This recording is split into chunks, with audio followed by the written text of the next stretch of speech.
suprême des armées, le colonel Mamadi Doumbouya. Excellence, je ne sais pas si cette poignée de mots vous parviendront un jour, mais sans une quelconque certitude, j'ai pris le parti de lancer une bouteille à la mer. Peut-être que des vents favorables la conduiront un jour au destinataire, c'est-à-dire vous. La culture guinéenne est, du moins que l'on puisse dire, le parent pauvre des successifs gouvernements guinéens. Et malheureusement, à l'allure où volent les choses, ce n'est pas près de changer. Malgré des changements annoncés, des artistes meurent dans un total dénuement, après avoir passé leur vie entière à honorer le drapeau guinéen. Et les exemples foisonnent. Mais le cas Sobello est une parfaite illustration de ces propos. Et Djakoumpak, malade, alité et demandant la charité, en est une autre, sachant que ces deux cas constituent la partie émergée de l'iceberg. Des milliers d'entrepreneurs culturels nourrissent des projets viables, mais qu'ils doivent souvent abandonner faute d'un soutien financier, matériel ou d'un coaching qui aurait pu changer leur vie. Excellence, depuis une dizaine d'années, je tente de vivre de ma passion, le cinéma.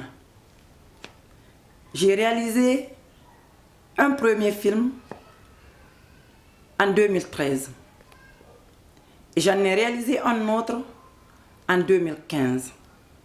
Et là, en ce moment, je suis porteuse d'un projet plutôt attractif à mon sens que j'ai essayé de vendre en vain.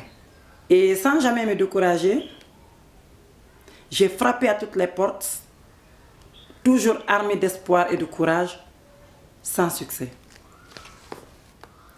C'est dans cette infinie quête qu'au hasard d'un matin, une femme m'a contactée, m'expliquant qu'un ministre comptait me recevoir le lendemain à midi, alors que j'étais à l'habit. J'ai tenté de lui faire comprendre ma situation, mais elle s'est montrée inflexible. C'était à prendre ou à laisser. Et j'ai décidé de jouer pleinement ma chance.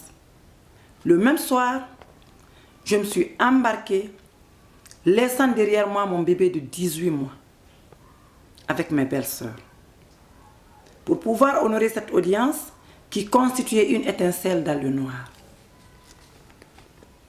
Le voyage s'est avéré être un cauchemar, car des coupeurs de route nous ont tout pris. Peu après Tamagali. Et une panne du taxi dans lequel on voyageait nous a obligés à changer de voiture au point où le jour du rendez-vous, à 10 h, nous étions à Kabylie. Pour être fidèle au rendez-vous, j'ai dû prendre un taxi moto jusqu'à Kaloum. Et c'est dans un kiosque des environs du ministère que j'ai dû me brosser les dents et me changer pour être présentable. Après cette furtive toilette, je me suis fait dire que le ministre qui était censé me recevoir n'était pas au courant de mon rendez-vous pour lequel j'ai avalé 450 km de route. J'ai pu tout de même m'entretenir avec un subalterne du ministre qui a reçu mon projet, lui a donné un code et a promis d'agir. Mais depuis un an aujourd'hui, le 4 novembre 2022, j'attends sans savoir quoi ou juste. C'est dur de voir ces rêves se briser l'un après l'autre, par manque de moyens, par manque de soutien.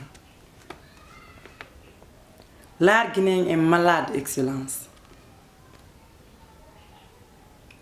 Et des milliers d'artistes qui auraient pu se prendre en charge et vendre l'image du pays se retrouvent dans un stade de mendiant qui leur convient peu. De la même façon que vous avez apporté du réconfort à certains secteurs, nous souhaiterions que vous fassiez de même pour la culture, les arts en général et le cinéma en particulier.